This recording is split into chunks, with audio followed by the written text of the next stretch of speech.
In this video, we are going to look at the link between limited liability and separate legal personality, that is, corporate personality. So in other videos, we have already studied what limited liability means and what separate legal personality, that is, corporate personality means. And in this video, we need to question ourselves whether these two are one and the same thing. And once we clearly realize that they are not the same thing, then the question arises as to what the link is, that is, what the connection is between these two concepts. Before we look at the link, let us first very quickly review what each of these terms means separately. So first of all, corporate personality, that is separate legal personality, the artificial legal person that we had studied about in another video in detail, simply refers to the fact that as far as the law is concerned, a company really exists, that is, just like a natural person really does exist. So similarly, a company, even though it is an artificial person, but it does really exist as far as the law is concerned. So this means that a company can sue other companies or other people, and of course vice versa, that is, it can be sued in its own name. And of course this also means that a company can hold its own property.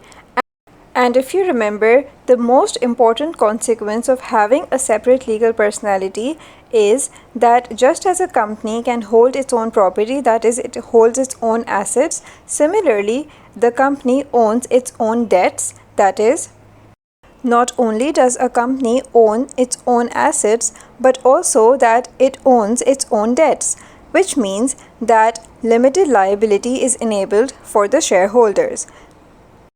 So what you need to understand right now is that I just used the term limited liability, and this was the second term, if you remember, that we had to discuss. And in this video, we're looking at the link between the concept of limited liability on the one hand and corporate personality, that is separate legal personality, on the other hand.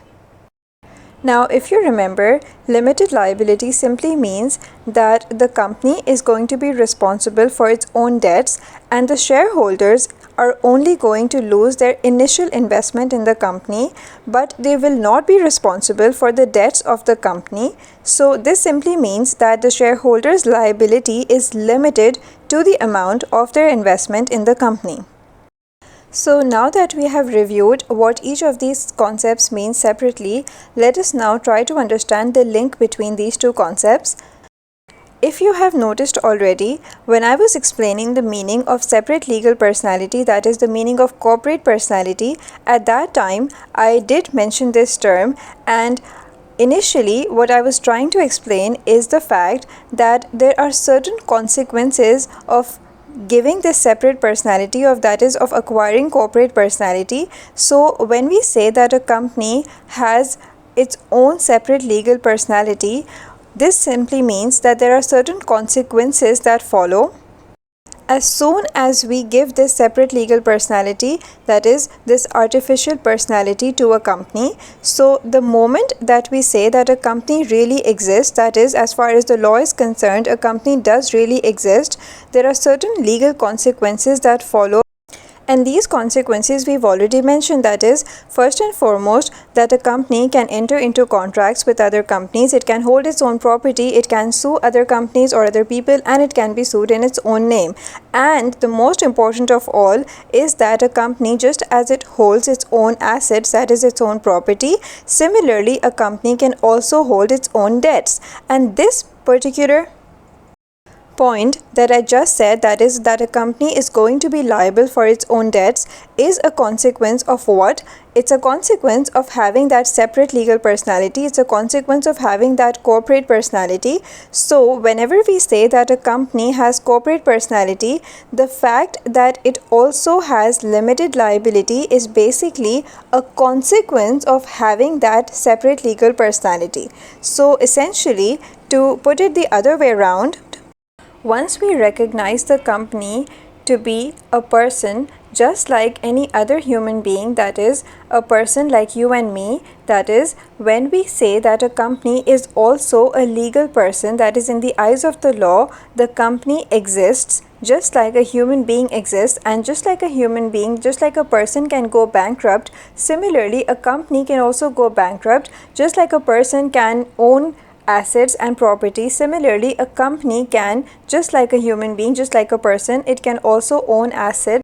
So the idea is that once we say that in the eyes of the law a company exists just like a natural person, a company has an artificial legal personality. So when we give this separate legal personality to a company, then the concept of limited liability logically flows from this concept, that is, limited liability is the logical consequence of the existence of a separate personality.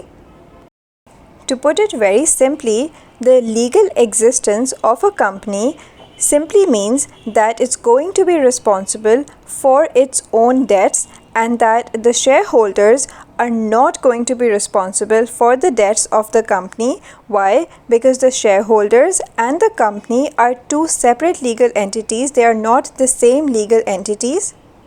So for example, there is a person called Mr. A who owns shares in a company called X Limited. Now in this situation, Mr. A is a separate legal entity, a separate legal person, and the company, that is X Limited, is a separate legal entity. Now when, for example, the company goes into losses and is winding up, then the very fact that we recognize the company as separate from Mr. A, that is, we recognize the company as having a separate legal personality from Mr. A, so this company X Limited is going to be responsible for its own losses, and Mr. A is not going to be personally responsible, right? That is the very concept of limited liability. So I hope you can see very clearly now that it is because we give a company a separate personality, then once it acquires that separate legal personality, then limited liability logically flows from this very concept. So the link between these two concepts is that limited liability is a consequence of having a separate legal personality, and just remember that these two concepts are not the same thing. In fact, there is a very important link between these two different concepts. So in other words, it is the concept of separate legal personality that allows the concept of limited liability. That is, the concept of separate legal personality allows limited liability for shareholders because the debts of the company now belong to the legal person of the company itself and not to the shareholders in that company. So I hope the link is clear, and that's the end of this video. Thank you for listening.